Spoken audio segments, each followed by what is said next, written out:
Hey everyone, thanks for tuning in. It's Manny, of course. I'm here with Warren and crew for Produce Like a Pro, and we're going to be finishing up our tracking session of Hunt Sales.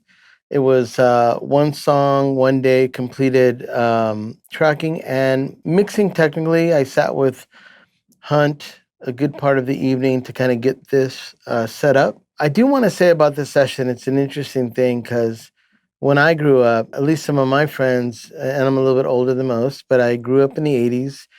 And when Tin Machine came out, we were all blown away on like, who's that drummer? He looked like some Latino gangster guy with like, he looked like he was a total thug, but he was playing drums with David Bowie.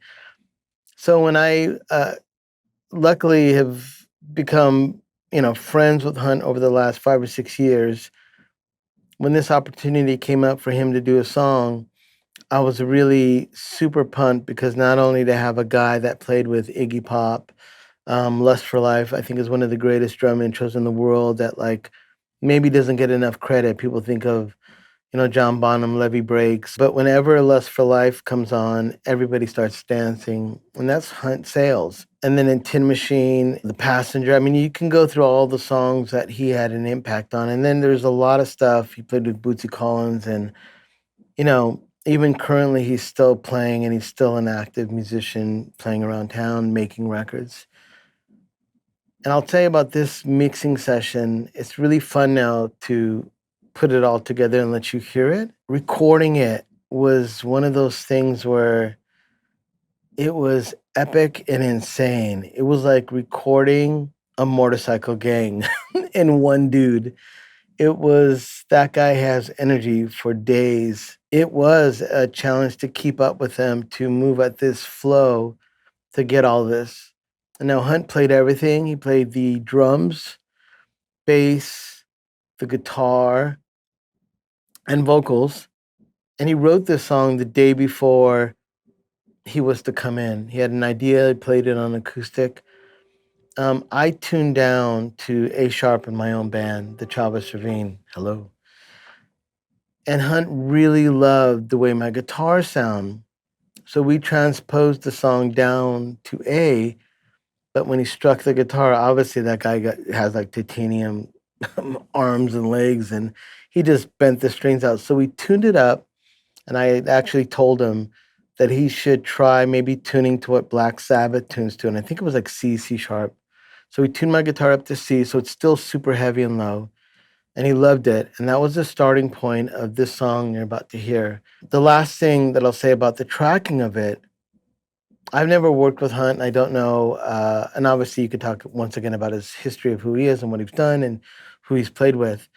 But being an engineer and putting on the engineer hat and working with someone that has this idea and this ferocity of like, we're going to do it and this is how it's going to be done, was definitely one of the hardest sessions I've done in a long time because I had to get up and match up his energy, and his energy was like capturing lightning in a bottle. I mean, if someone said, "Can you capture that lightning bolt?" Don't do it.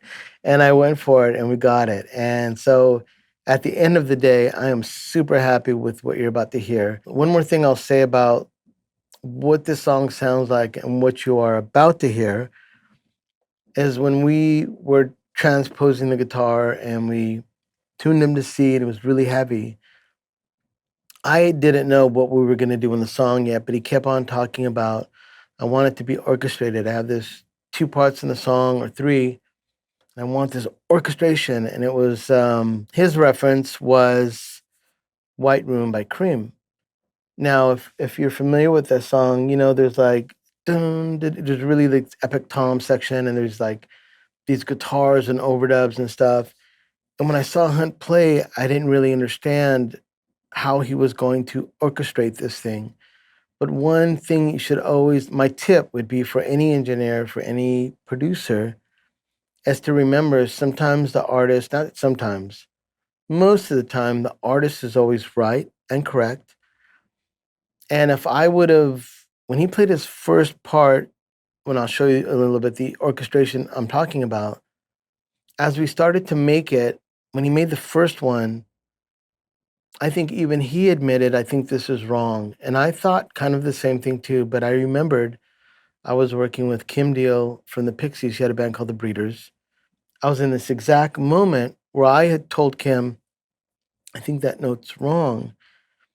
And she continued to make these parts, and then it was right. And then I felt silly because my first response was not right, and she was correct. And that was the coolest thing I've ever done. So when I saw Hunt doing almost the same thing as Kim, I remembered not to say anything as an engineer and let him follow through. And I think he would be the one to say, hey, I think there's something weird. And then maybe you could, like a detective, follow back to where I thought it went off the tracks. So it was a lot of lessons in this session with Hunt and a lot of remembering of how it is to work with an artist that has a specific idea and a sound. And then as an engineer, you have to make them happy. So he has this white room thing. He's got this orchestrated part that I don't know what he's going to do. My only 2 cents to put into this song, which you'll hear it, it doesn't sound retro, but it sounds like not even post-punk. It sounds like a guy that didn't know punk rock, but his attitude was way beyond the scope of any kind of genre or style. So he was just very aggressive and really bold with his songwriting. And there's some stuff like Talking Heads, and you can go back to Cream, even to modern Queens of the Stone Age, of what they tap into to give them this really cool original sound. So I think Hunt, definitely when he plays everything, he has an original sound. His guitars that we're going to be doing on this, I'll explain a little bit more as we go through the parts. But let's just start with Hunt's drums. This is not a Guitar Center kit. It's kind of a collage of different stuff. That's the 50s kick drum. Came from Jose at Revival Drum Shop in Portland, Oregon. The toms are from one of the first series of DW kits made in the late 90s or middle 90s. A little bit different than anything you'd buy now, but really great. Hunt hopped on the kit. He tuned it. I think we discussed he changed some stuff on the kick drum. He just did something on this side of the drums while he was playing. Oh, he added a square piece of drum to make the beater. I think he was worried about it maybe going through. You have a drum head, spare head that's fucked up, used. I don't need a new one. And who's got a knife on him?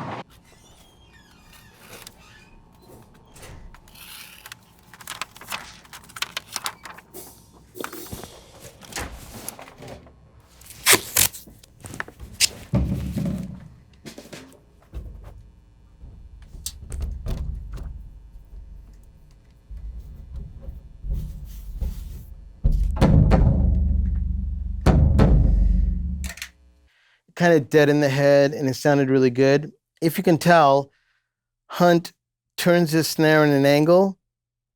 So we got a 57 on that. Underneath the snare is a P48, which is one of the early versions of a 414. It's got a Heisemann brass capsule in it. The kick drum over the beater I have hanging is a Shure SM98. All this is getting is really the beater hitting the front of the head. The toms are ATH 30s. They're discontinued tom mics, but if you can find them, buy them. They're wonderful.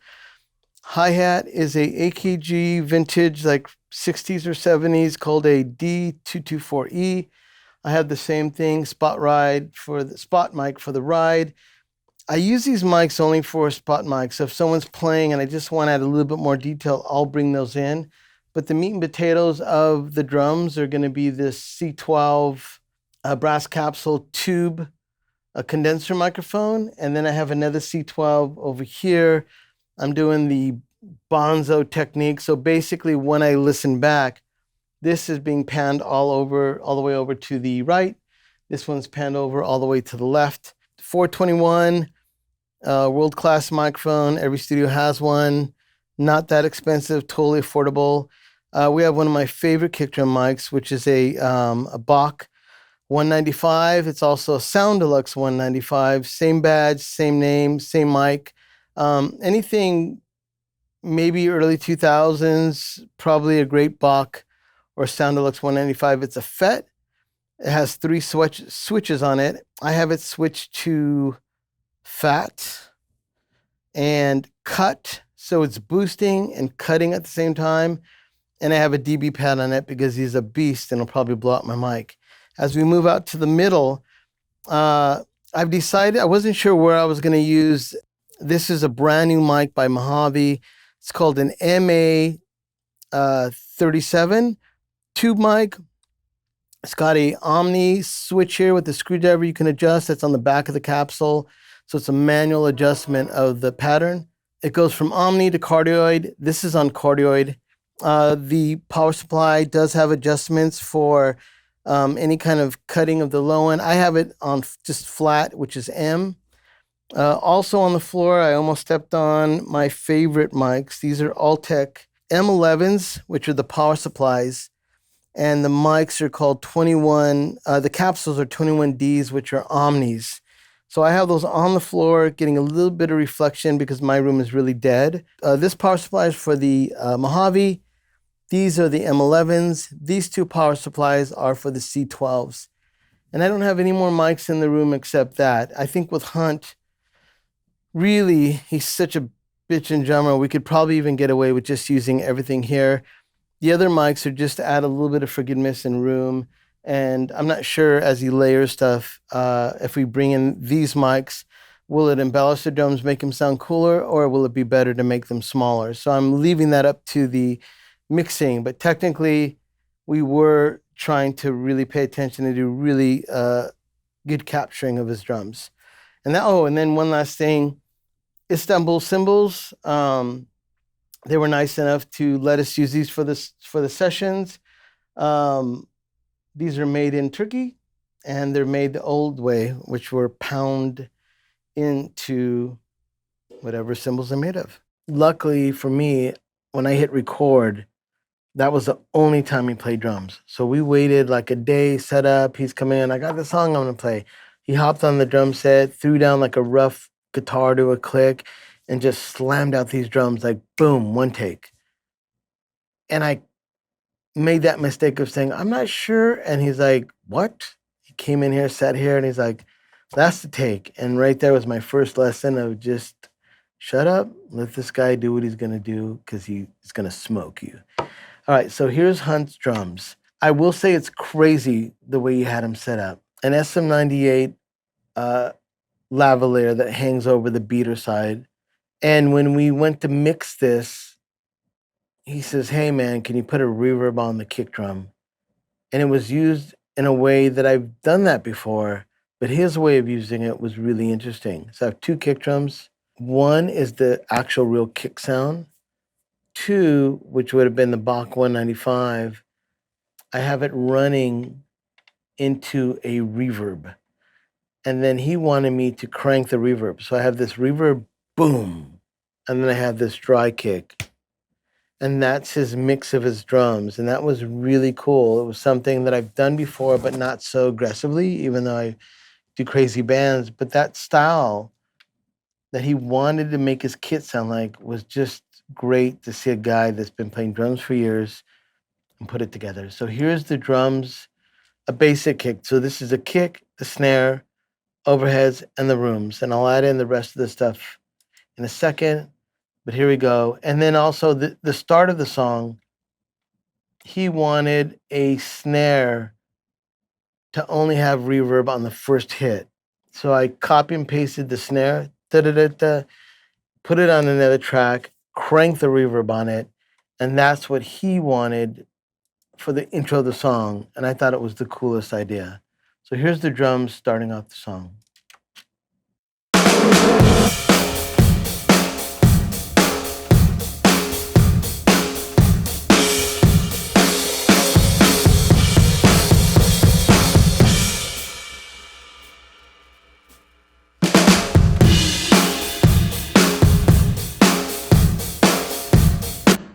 So when I'm mixing that, when you get these files and look at them, it's really, you're going to see a lot of kick drums. It's because he had a very specific idea of how he wanted his drums to sound, and then I had to figure out a way to do that. So this is the kick drum with the reverb on it by itself.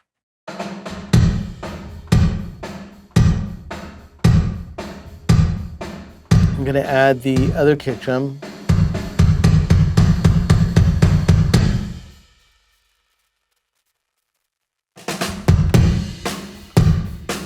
So now you have two dry kick drums, one reverb kick drum, and then I have like a boom kick drum. So it was just all these things were put together so he would be happy. So it's gonna look different and weird, and I know I always tell you I record and mix very strange. Well, I met my match with this guy because he just gave it to me. Once you put the kit together, it sounds, I mean, like I said, I only got one take, so I had to get it right. Here is his kit kind of broken down to where it doesn't have the reverb kick drum on it, but you can hear the essence of his drums.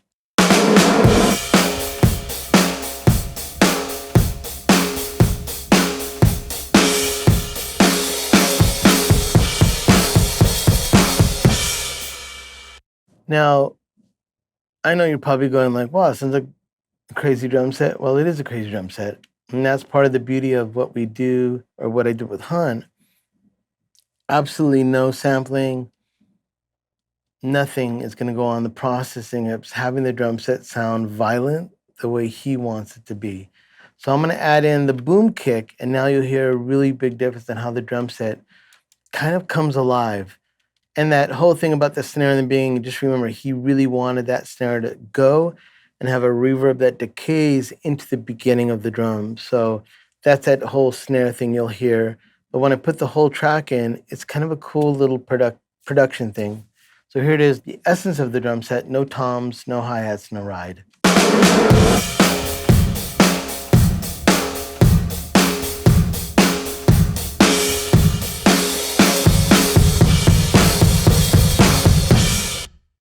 Now, I'm gonna add in everything now. And you can tell when I had the kit raw without the reverb kick, it's cool, it's percussive, it's very raw. There's no EQ, it was just a raw recording of his drums. But once you add that reverb kick that he was really wanted in it, it's kind of crazy on how cool it comes out.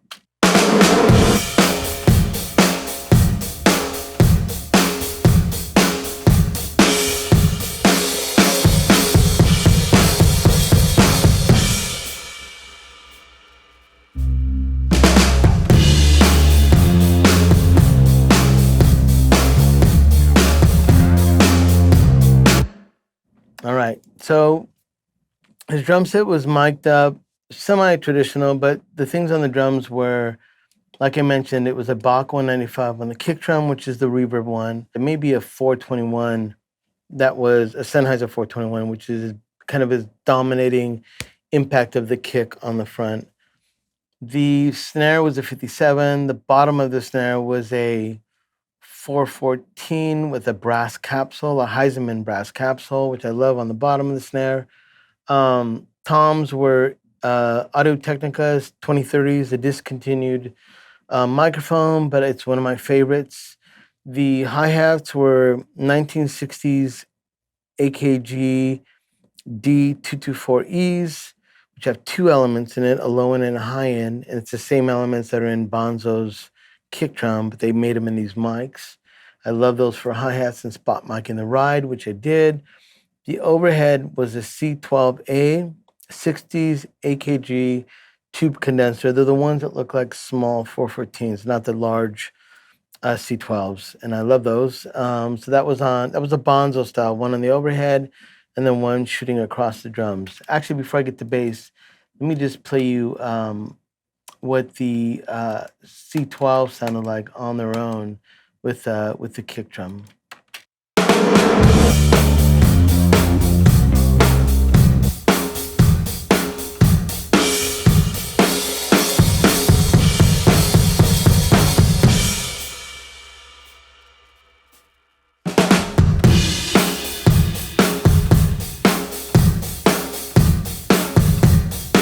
And add some snare.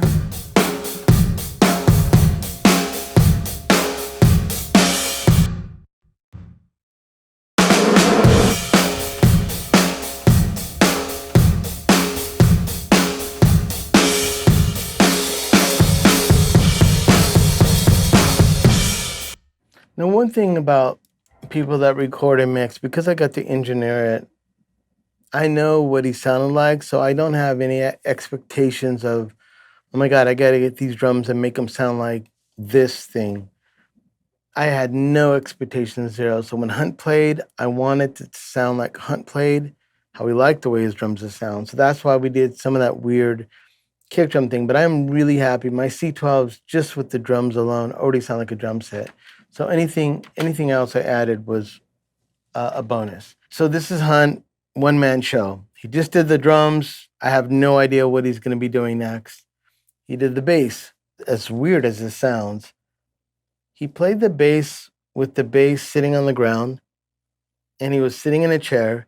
And he kind of had the bass out in front of him, and he just kind of played it over his drum track he just did. If I didn't know Hunt and it wasn't Hunt, I probably would have told that guy, listen, can you do me a favor, man? Can you actually play it right?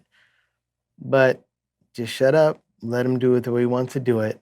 So we cut this bass with only a DI. And then this is the raw bass by itself.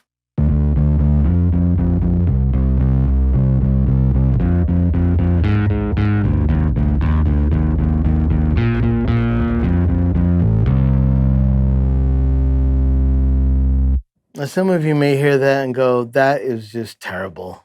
But he wanted it just like that. And I knew that when we put it all together, it was going to be just part of the flavor of the track. So that's his distorted bass. And then after we did that bass, he's like, hey, can you do me a favor? Can you put a chorus on that bass or a flanger? Now, I don't know what the song's going to sound like. So I grabbed this flanger that I've used before, but I didn't expect it to have such a crazy cool impact with the DI bass. And what we did is, I'll let you hear it.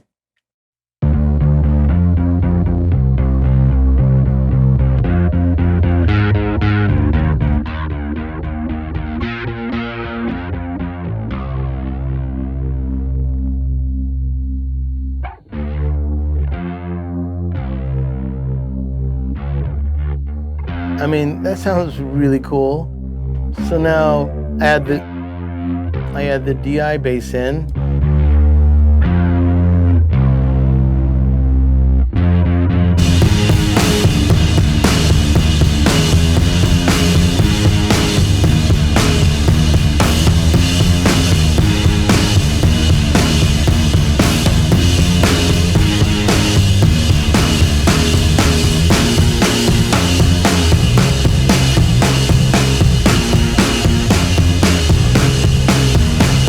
Remember, he's playing it on the ground, sitting down with the bass about a foot in front of him.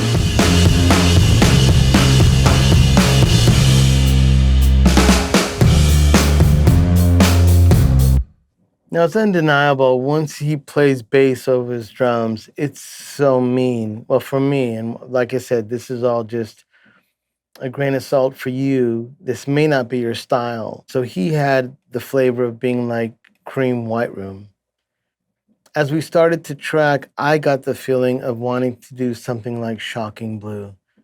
And I love the Shocking Blue records, and people don't really talk about them, but I mean, everybody knows Venus. But some of their other recordings sound like if Rage Against the Machine was in the 60s. Incredible drums, and it was just bold and forward. So halfway through this recording and mixing, I started to think about things with reverbs, and he's thinking Cream, I'm thinking Shocking Blue. We're both two madmen in a, brewing up something that's going to be crazy. That bass sounds super crazy cool.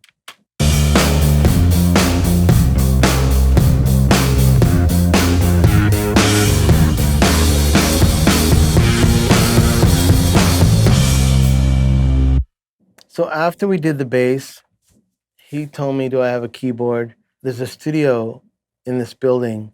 Luigi let us borrow his keyboard. That's what it was. So Luigi, thank you. And we brought in his piano keyboard, and then Hunt wanted to put down a sound that is only coming in on the heavy sections. And this is the sound that he chose to put on it.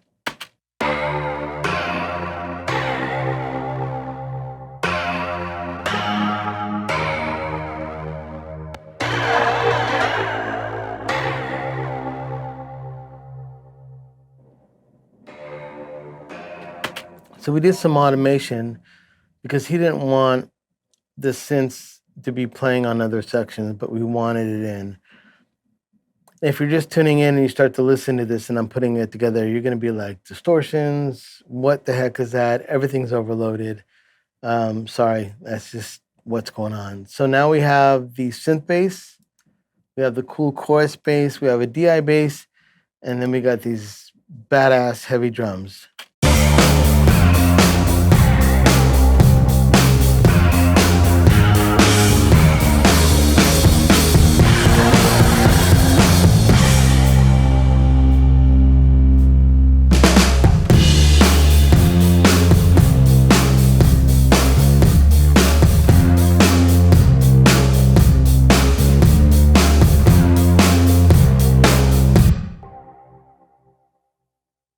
You know, when I hear this, it just, for me, man, I'll give you my opinion. I love it. That guy is so crazy. So now he grabs my guitar. We've got the synth, got the bass that he played on the ground. He was like, could give one really what he just like, he's doing his own groove, and it was perfect. So now we moved into the guitars, and this is what was the crazy part. The first guitars we did were in an amp. I had done an amp setup outside. And after we cut those guitars, he wanted to move at a pace with that orchestrated section that I had mentioned earlier that we'll get to. So let me play you first his main guitars that were through an amp. They're still raw dog, and it has a little bit of a room mic on it. So I'm gonna play you that with the drums and the bass and the keyboards.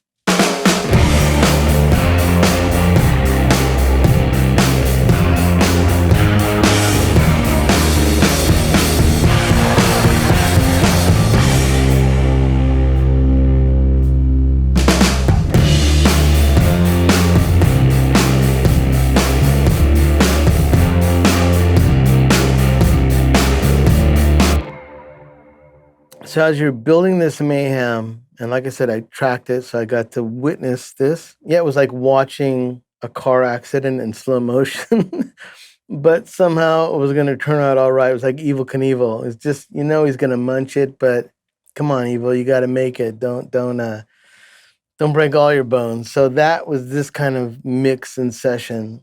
So after Hunt did these guitars, there was a room mic. So let me just show you the solo of the guitars.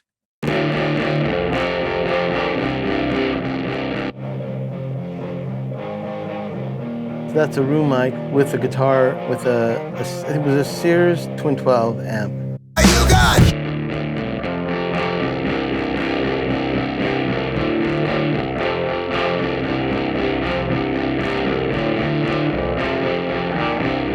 Now these guitars were the same miking of it. I had two mics. I wanted to get a crazier sound, so I just got one of the mics and I delayed it a little bit. I'm gonna say the one of the main mics was probably a Beyer 201, and the other one was probably an Altec. And I put some cool things on the guitars. I have a delay. One of my favorite EQs is the Eddie Kramer EQ that is just so bumping. You just put it on, it just does something really great to guitars. A Bluey, and I have a little bit of a de-esser on the guitars. What am I cutting? It looks like about 7K. I'm just bumping it down a little bit. So this is a guitar with nothing on it.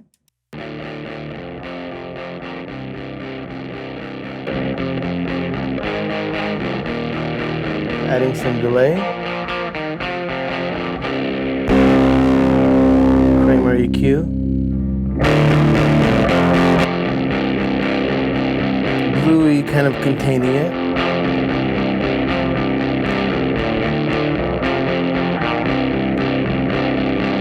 As you can see, I'm still slamming it. I know illegally too crazy, it's all in the red, but get used to it. It's gonna be like this the rest of the show. So all the guitars were kind of treated that way because after he cut these guitars on an amp and I had microphones, he moved into the orchestrated section. So the next thing he wanted to do was to do a guitar that phantoms the ones we just did on the amp. And this is the DI guitar straight from my pedal board, which had a Rat, an old 80s Rat, a Ibanez DDL delay, an Echoplex. It was an EP3. I think it was a full tone drive. It's this orange one. I always forget the name of it. So he was running into that, and then because he wanted to move at this, come on, let's get it going. I just plugged him into a DI, put him into my Neve 1272, and we went. And every overdub was just boom, tick, tick, TT cable into another channel until we built this guitar part. So here is the DI guitar that is not an amp, and this is the beginning of what would be the storm or the orchestrated part.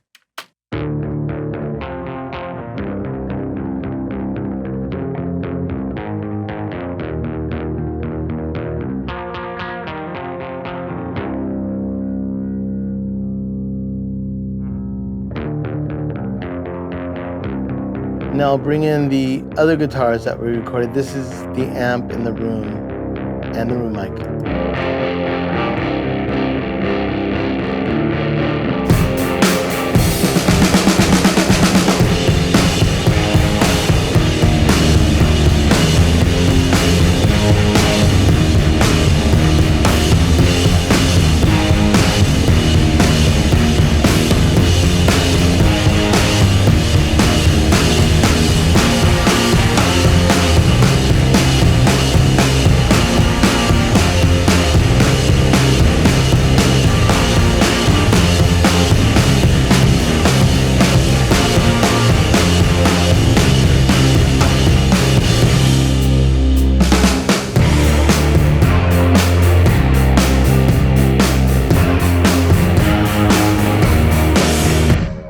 Okay, so now we're cooking. You know, got the barbecue on. You know, we're ready to throw on some choice barbecue ribs. And once again, I still don't know what's going to happen. I don't know the lyrics. I don't know what he's going to sing, except we are just moving in this pace of building blocks. That I love this actually because there was no question about what he was going to do. It was just about when he was going to do it. So I didn't really even have to interject anything of like, well, so what's up next? I was just like, he just gave it to me full assault of recording. It was insane. Hunt, I love you. Just know I'm not talking shit. It was insane. So now we got these guitars that are one DI, guitars in the room, crazy bass with some chorus on it, crazy drums. Can you put some reverb on the snare and also make one kick drum a reverb thing? And so this is crazy, you know. This is getting interesting. Now we're going to hear the orchestrated section, and you'll hear, if you get these tracks and you're listening to them, you're going to hear some notes and chords that are kind of wrong and strange. And, you know, why didn't we fix that? Because there was no fixing. It was one shot. He played everything one time, and that's it. So nowadays, when people are really precious and they're correcting things, and oh my God, that guitar is not going to work because you hit the wrong note, that doesn't apply to this session, to that man, to this style of music. So there is some freedom in this that maybe you'll appreciate, that if you are an artist and you're thinking about making some music, sometimes it's nice to let your hair down and just be like, it is going to be what it is. This song is 100% that. And I got to say, I am so thrilled with this. It may be one of my most craziest songs I've tracked for anyone. And I love the way Hunt was right and the way it worked out. All right, so here's the orchestrated pieces. This happens 3 times in the song. So the song starts off, Hunt tells me I want to do this orchestrated thing. I just watched him play bass with it on the ground. I just watched him play guitar and he did some wild notes. And now he's going to build an orchestrated part. And as he starts to play it, that was that thing that I told you about, that I was just, don't say anything, let him do it. So here is the first one that he did. And I'll start to add him in as we go.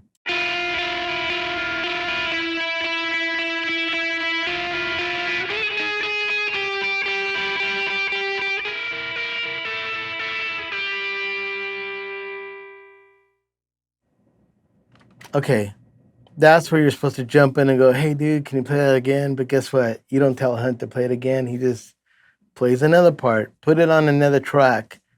Or as he says, put on another track. All right, so I open up the second track. Here's two guitars.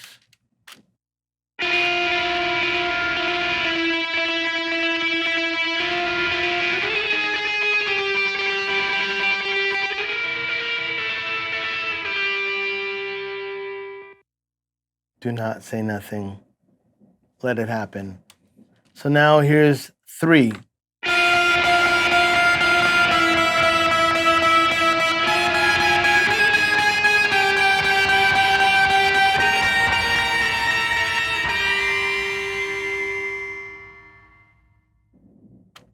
Wow, it's starting to come together. And that it was interesting as he built it, even though I will say maybe he doesn't know what he's doing, but there is something that he knows when something sounds good. So when he did that third one and he got that really high note in there, that was something that he always told me, make sure that one's loud, make sure that one's loud. So now, as you can tell, those first two guitars, which are, what's going on? He does this third one. So now here's the fourth guitar completing the orchestrated section.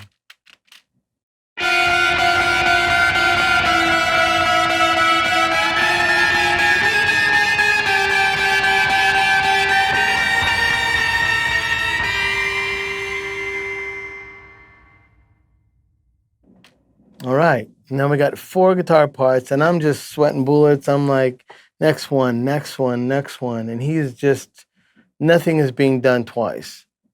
And that's starting for me to sound really fucking cool. So then there's still two more.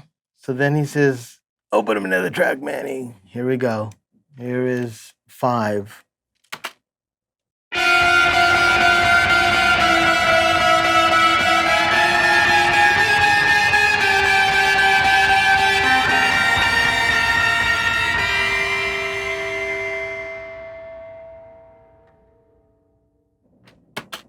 All right, ditto all the above. Now here is 6.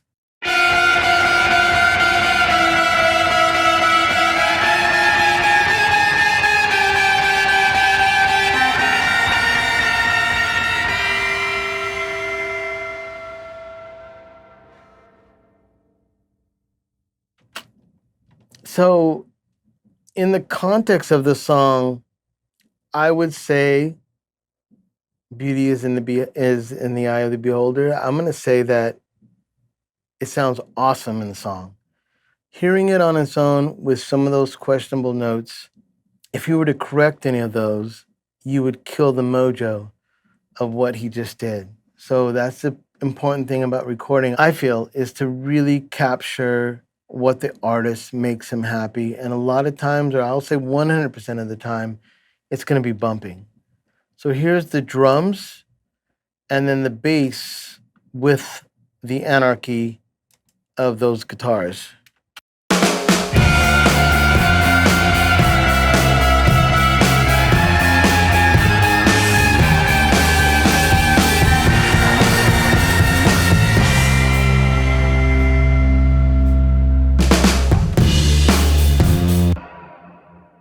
Now that section is crazy. Because he did things only once, and some of it, like I said, he was writing it from just coming out of his head the night before. And Hun is a producer. He's done his own recording, so there's no fooling, there's no smoking mirrors. He's going to have a good idea of what he wants to do. He told me, I like that one. I want you to put that one in all the other sections. So I don't know what the song is yet because he just tracked the drums. I figured it out. I cut and pasted those anarchy sections throughout the song, but I didn't correct any of the parts within it. So that means if there's a few dropouts and some things happening, but that's somehow when he played, he knew how to overcompensate for a moment that maybe it didn't sound right. And as he overcompensated, it was perfect with it. When I did the noise guitars, or that orchestrated section, I did it in 3 parts. So I keep on playing them all together, but let me just play you the 3 sections the way I did it. Here is one section, and this is of 6 guitar parts. This is 2, so there's 3 sets of 2s.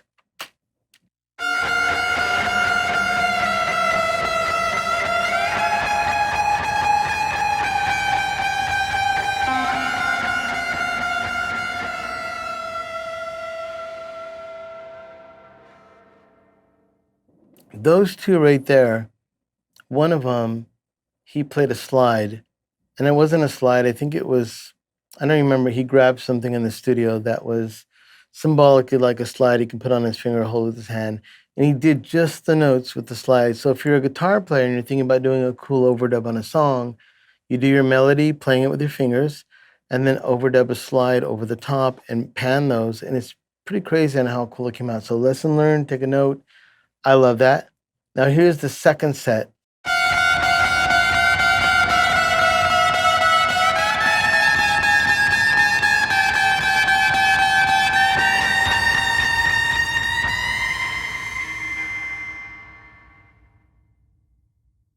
All right. So I don't need to play the first one because that was the one I started out with. So that gives you an idea of the quote orchestrated section. So after we did those guitars, he wanted to do a guitar solo. Now, once again, I don't know where the solo was going to happen because he hadn't sang on it. So we found it. This is where he's going to do the guitar solo. This one was put together out of 3 runs. This is the only time that he did something a few times. And then he trusted me enough to put together a solo that I thought was really cool. And I tried to only embrace, instead of making the perfect solo, I wanted the energy that he did. So it was kind of nice that he did it 3 times. It's kind of like that whole thing when Kurt Cobain did the Nirvana record and Butch Vig was able to get him to sing it 3 or 4 times and you got a double, which is crazy because he didn't want to do a double. Same situation here. I just said, play it again, and he played it 3 times, and thank God, and I was able to put a solo together. And he was really cool and he liked it. So here's the solo, which is a comp of maybe 3 takes.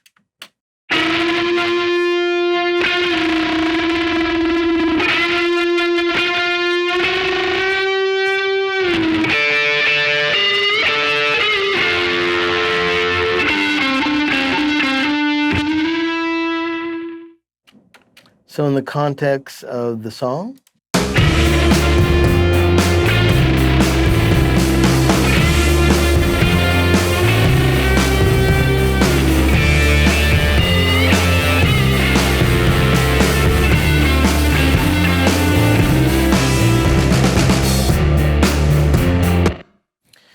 now when I hear that, I hear so much mojo. It is crazy. And this isn't a pat on my back. This just means that when he wrote this song, all the reverbs and all the things that I thought would be cool, because of his song, the tempo and how he played it, it just sounded so cool. There's only a few times that I've heard a song that sounds like it's coming from another era, but it hasn't been made retro. There's no bell bottoms on this song. There's no wah-wah. There's no tambourine. It is just very caveman, Neanderthal rock and roll, and I love that.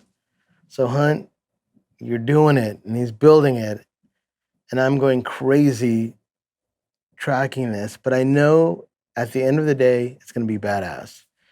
So we just did the solo. He's stoked on that. There isn't any other additional pieces of like any kind of instrument, so now he's going to sing. So he wanted to do a main vocal, and I want to say it was done in 1 take as well, where the MA37, and I ran it into my BG1, which is made by Highland Dynamics. What's up, Bryce? I see you. And so here's his vocals with the music. Well, you got diamonds in your eyes. That's for sure, for sure, for sure. You know what I am, girl. So give me more, give me more, give me more. It's like a shot in the morning time. I'm want it more. So give me more, give me more.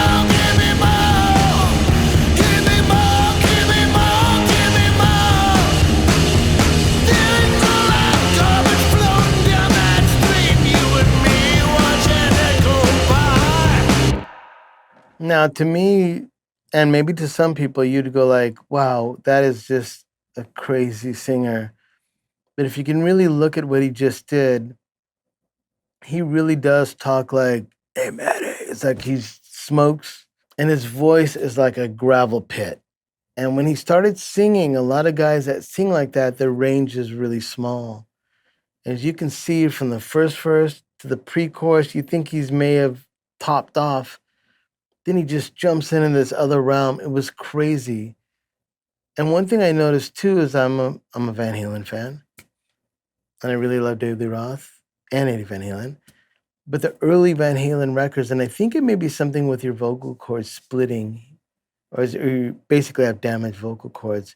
You can get a lower octave out of your voice.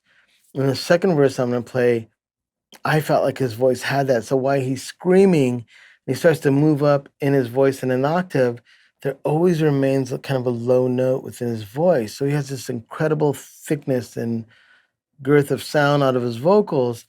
The only other band that I heard that was the Bronx. They're a great American hardcore band. When Matt sings live, I was at a show once and I was like, what is that? And I could hear the low octave. Like I said, it's something that you can't get. You're either born with, or maybe if you've been screaming for a lot of years, your vocal cords will split and something happens. But the damage that you did to your voice sometimes makes those moments. So Hunt Sales, he's got a crazy voice. Here's it by itself, and this is him screaming into the Mojave MA37, just going full tilt. Well, you got diamonds in your eyes. That for sure, for sure, for sure. You know what I am, girl. So give me more, give me more, give me more. It Now, obviously, here's some reverb in there, and he wanted some reverb. But if you get back to the essentials, let me take all the plugins off, and I'll start to tell you what I use. So first, I use the analog delay, but it's not, it's a plugin. And I have it set the way I always use it. Second was an API EQ. That one, and that's what was the coolest thing about the Mojave, because it's so dark. I mean, it's dark as night, it's darker than me. It just accepts EQ so great. So I just cranked all the upper frequencies and I cut all the lows. So it was like a hot knife through butter, just cuts right through the mix. So here's his vocal without anything, and then I'll start to add the elements. well, you got diamonds in your eyes. So this is a raw tube microphone. He's screaming full tilt. You know what I am, girl. So give me more, give me more, give me more. It's like a shot in the morning time. Now, when you hear that, Mike, you're gonna go like, wow, that is dark as night. And for someone that is not familiar with older tube mics, and I'm not saying like I know it all, there's plenty of cats out there that know way more about old mics than me. But I do remember the darkness of some mics is why people eventually went to like Sony's and some of the more faster, almost like the transients. It's almost like a Neve. A Neve is like quicksand, and an API is like faster and bolder. I mean, preamps and mics are kind of the same. Considering that I got gravel voice, Hunt singing, I'm gonna add the delay and then I'm gonna add EQ to it. So now I start to get it closer. And like I said, because I love this mic, it's really flexible. So I just happen to crank the EQ on it because his voice is asking me to put more EQ on it. But if I had like a female vocal or male vocal, someone not singing as gravelly as him, I probably wouldn't be cranking it so hard. But here's with the EQ on. Well, you got diamonds in your eyes. That for sure, for sure, for sure. Obviously, I'm blasting it, but I already know I'm going to put some other plugins that are going to start to tame it. So my plugin sequence is crazy. I'm not saying follow that, but for me, as I started to build the track, I was just reaching for stuff as I was sitting here with him. Like, what can I do? I'll put that on it. I'll put that on it. No rules. Pro Tools police are going to come and arrest me because everything I did in here was illegal. And that's just the way Hunt wanted it. So now I'm adding a Bluey. Well, you got diamonds in your eyes. That for sure, for sure, for sure. So we're getting closer to what I was hoping it would sound like. Now I'm gonna add an LA2A. Now I do if I had really hardware and I know I got some kind of vintage gear here, but in a perfect world, if I had an old LA2A, I'd have an 1176 on it. I'd probably be cutting a vocal all the time, going into both of those because one's fast, one's slow, and it really does beautiful things. So I use plugins kind of the same way, maybe out of order, but I'm out of order. So here's with both compressors in. Well, you got diamonds in your eyes. That for sure, for sure, for sure. You know what I am, girl. That mic, the MA37, is a tube mic and a condenser, and it can pick up a lot of things around it. But I use Tascam was nice enough to send me these little miniature kind of vocal gobos that sit on a stand. Every time I do a vocal, at least in my studio, I use those to focus the vocal mic. And I really love that because he was just screaming into it, and all I was getting is really his face. Hunt, I love you, and but your face is crazy. But the mic sounded good on his face. Then I added a little bit of de-esser to it to just kind of tame as I'm pushing everything, and it sounds like I mean, if you looked under my Pro Tools, my 192 is just screaming like, "What are you doing to me?" And I'm like, "I'm recording." Well, you got diamonds in your eyes. That for sure, for sure, for sure. So as I'm stacking these, I want to then at the end of it have a little bit more control. So one of my favorite plugins, I think it's a Wave, is called Vocal Writer. And I can just set it up on the range. I can lower it and put the output up. Or after I've done these stages where I get the mic the way I love it, sometimes it's too low in output because I've done all this stuff on the rest of the mix where drums are blasting, bass is blasting. How do you make the vocal, as I've processed it, come back up in a level? Because I really love the way it sounded. I use the vocal writer because it frees me to do whatever I want on the sound of the vocals. And then when I start to get the mix together, I'm really have a lot of room to raise his vocals or to lower it. So now I'm going to put the vocal writer on it. And this is kind of the, minus the reverb, his full sound. Well, you got diamonds in your eyes. That for sure, for sure, for sure. You know what I am, girl. Now, if you're looking at my screen, you're like, that is just all digital in the red.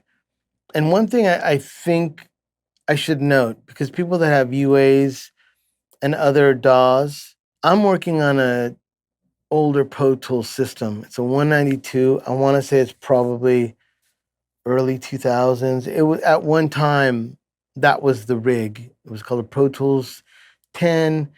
I have an old Mac Tower. I've got a card that goes in the back. I have cables that run to 192 interfaces. I have a bunch of them. I love the way this system sounds. And if you can tell looking at my plugins, I am just shredding things in red, and you can probably hear distortions. But I just love the way it sounds. And I think that once again, I always say take with a grain of salt, but when you start to set this up in your own mix, if the levels don't match up and on your DAW starts to distort or get this little distortion, go ahead and lower it down and get something that matches the threshold of your own system. I do think they're all different. And obviously, at one time, this was the state-of-the-art $40,000 system in all the pro studios in LA, but you can go buy it for about $1,500 now. I happen to be that dude. So definitely when you see my mixes and you see stuff just slamming and crazy, I do think there's a little bit more forgiveness in my DAW and in my Pro Tools and in my Pro Tools 10 and in my mind. So I'm just kind of like gonna go for it. So his vocals are crazy, they're slammed. I'm like throwing it into other things that are just making it crazier and crazier and crazier because the music has already gone full tilt and I'm just trying to match the vocals. So one thing I added finally at the end of that, a Sound Toys little plate. It's my favorite plugin. Oh my God, I can use it all day on anything. So we set the plate up exactly the way Hunt liked it. And here's it with the plate. Well, you got diamonds in your eyes. That for sure, for sure, for sure. You know what I am, girl. So give me more, give me more, give me more. All right.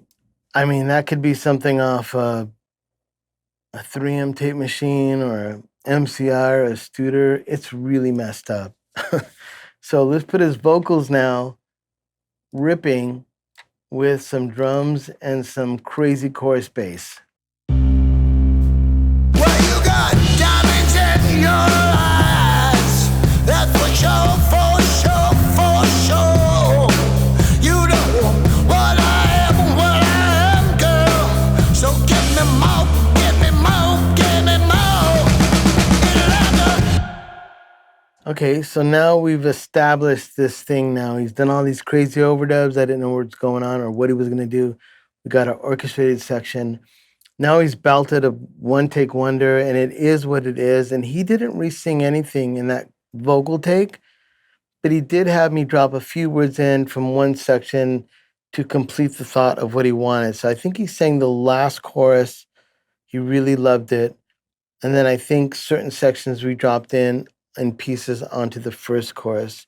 So he's just getting crafty with singing at one time. We got it. And then because he is hip to modern technology, yeah, just fly it in, like that word, make that second chorus the first one, get those guitar parts. I want those on every section. That's where I want him to go. Let me hear it. So we were moving at that pace of him knowing he can throw down any way he wants to a certain point, and we would have it. So after he sang that vocal, he said he had another vocal that he considered it, once again, part of the orchestrated section. So once again, I don't know what he's talking about, except get the mic lit up. He's going to sing a section. So now here is his vocal on what I call the epic, all those weird guitars, the orchestrated section, and he sang on top of them. And up until the time when I heard those guitars by itself, when he sang on top of it, I was like, oh my God, that is the missing piece to the puzzle on those sections.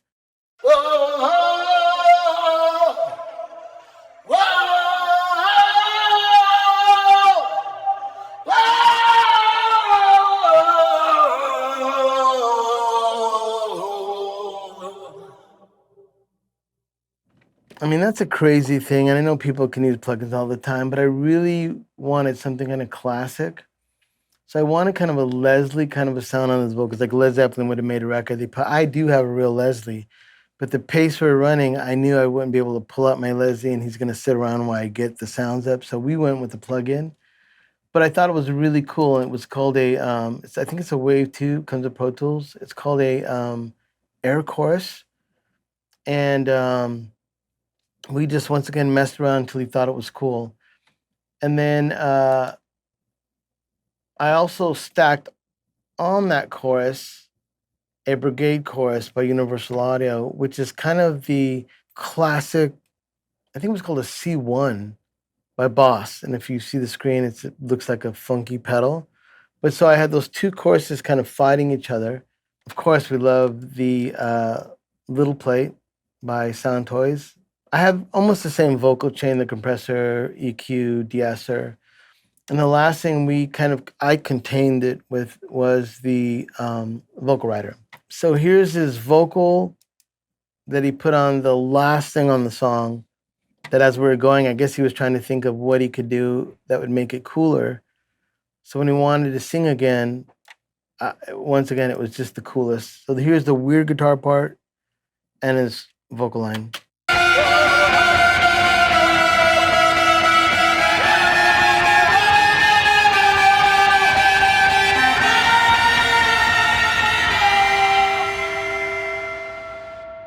That is some crazy shit right there. So here's the drums, the chorus bass. I'm just gonna open up the track. Everything's on now.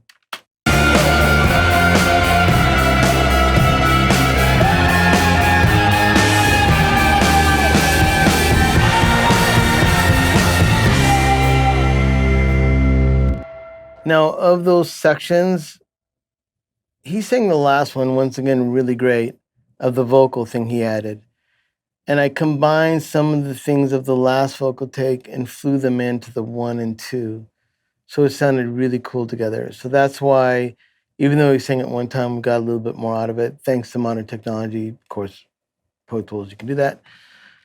So here's the end of it, which he does a little bit of a variation of the first one, which is shorter.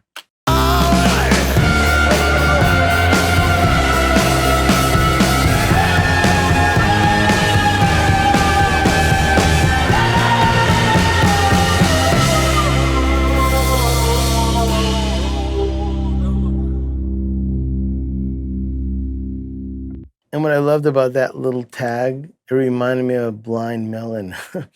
The way he has that little vocal line in the chorus, it's just super cool. I love that he, without a filter, let almost all this really cool stuff get through the mix. One thing I forgot, as I'm looking over his files, he did add one more guitar part. I want to say after the vocals were done, because he just felt something, and he goes, "Hey Manny, can you plug the guitar in?" Which was easy, straight into the DI. This was a cool thing that I thought was really nice under his vocals, and it kind of really glued it together. It's this guitar, when he starts singing, I believe this is going to be a one note kind of ditty.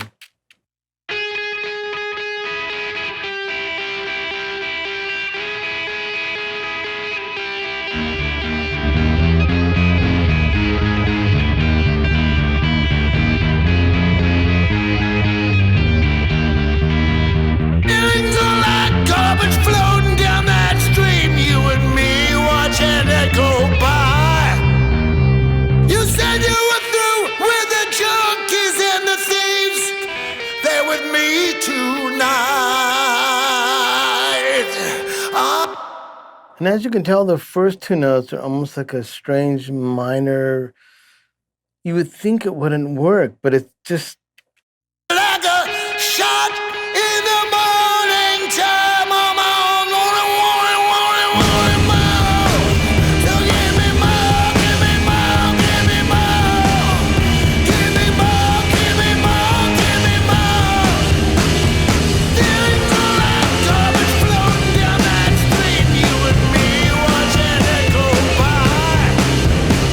You said you were through with the junkies and the thieves. They with me tonight.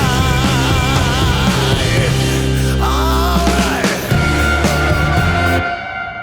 so, anything goes on when you're writing a song to do something to embellish it. And then once again, a lot of lessons in how he put this together and the freedom he had just to add things. And even though when I'm sure when he plays out live, I don't know if he's going to have 7 guitar players to do all this, but there is a way to consolidate this to make it sound really cool.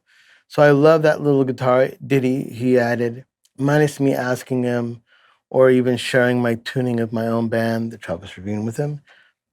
Everything else was all Hunt on just his approach to the songwriting, putting it down. One thing I want to check out too is when I mentioned about his vocal cords maybe being split. I don't know if this is going to really justify the sound, but I think it was the second verse. Alright now. Hold on, hold on. I know you and me are kinda scared. I just hear a little bit in that. Let me turn the reverb off. Alright now. Hold on, hold on. I know you and me are kinda scared. I just hear a note in there, like a high note with his deep voice. So, anyways, that's just maybe I'm crazy. And I'm the perfect guy to record Hunt. I tell you that much. 2 crazy guys working together, making some crazy music. The last thing, if you follow some of my stuff that I've done on mixing, I'm just going to say that my mixes and how I set them up, they're going to be crazy. Don't even think that you're going to find some kind of rational, like, what did he do? Why did he do that? He could have done this. Why didn't he, instead of using all the plugins, I know all that stuff. But as I start to set up a mix with a guy like Hunt, I literally just let it happen. And that means just reaching for things. And as you start to stack them, I end up with this mountain of, you can say, distortion and clippings and stuff. But at the end of the day, I love it. He loved it, and it's cool. And it sounds different. There is a Manny style in there somewhere. So on the master fader, one of my favorite EQs, Avitas designed this with it's called a PSP. Everything is almost flat in it, except I hit the 28K, which adds a little bit of obviously 28K. I really love it. This is the only plugin that sounds like a hardware piece. If you really get a chance to fool around with this, it's really great. Generic wave, just kind of keeping everything from exploding out of my speakers. A Fairchild. If I had a real Fairchild and you were going to spend 20, 30, $40,000, it would be a crime because I would always watch the Fairchild barely move. So on this Fairchild, that's the way I set them up. So I'll play the track and you'll watch it. Oh, no. This one I mixed into a little bit more. So you are going to see it move around, but that's the sound that I wanted. All right now, hold on, hold on. I know you and me are kinda scared. The question, them questions, them questions, them questions, them. Now I'm just doing that because that's how I wanted it. I wanted to put his vocals louder than part of my cussing. I just want him loud, but I didn't want him to belittle the music. And because I worked in tape before, a lot of times running on 2 tracks, you could run a loud guitar solo or a loud vocal into your 2 track, and it just absorbs it so nice. And I was trying to imagine if my Fairchild here plugin was a tape machine, how much would I want it to engulf a loud file? And I just set it up to usually I don't have it moving that much. But as you notice when he's singing, you can see it just grabbing that vocal. That's exactly what I was hoping for. And then after the Fairchild was a Pultec. I fool around with this a little bit, and it depends on the boost and the track. And generally speaking, that's kind of only the boost I mess around with. Oxford Limiter or the Sonics. I love it. It's just incredible. The Neve, I have the Neve, this Neve, working with the Fairchild, kind of like battling each other. One's a little bit slower and more quicksand, and the other one's kind of just grabbing certain frequencies. I do mess around until they both sound right to me. So I remember when I was mixing this, it was a little bit of a battle to make sure that the Neve wasn't taking too much away from letting things go into the Fairchild. And so let me play a little bit of what the Neve looks like when I play the audio track. All right now, hold on, hold on. I know you and me are kinda scared. The question, them questions, them questions. So as you notice, it's barely moving, and that was the battle. I wanted that to barely take up some of the vocal, but I wanted the Fairchild to really just, almost like a Beatles record, just grab that vocal. So as much as I say, throw it to the wind of caring about things being distorted and loud and messed up, I do care when it gets to the master section because I believe that's where I'm able to then kind of put the finishing touches on all this anarchy and make it come out into the real world in a mix that sounds exciting, different if you can, and more embellishing of the artist as opposed to giving him my sound. Let's see what they give me. And I always believe that I'm only as good as the bands I record. So this is a perfect example. This is Hunt Sales. I got to record them, put it all together. This to me is a great moment for me to put it together and be really stoked and proud of it. So that's kind of the mix. And the last thing was a center, which I forced up about 2 dBs of the middle section. My tape machine that I always have on it. I do mess around sometimes with the formulas. This one, I really love the GP9. For years, I think maybe 20 years, I used GP9. So I'm not saying that it sounds exactly like it, but I just feel like it's familiar to me somehow. And then on the EQ, there's a little bit of, I think it's 2K. I boosted just a hair. And then it's 2 dBs of, I think, 6K above, everything above 6K was like 2 dBs, a little bit of a boost. And I leave room for the mastering as much as you think is anarchy. I do try to consider the mastering guy, and I don't think it's incredibly loud or crazy.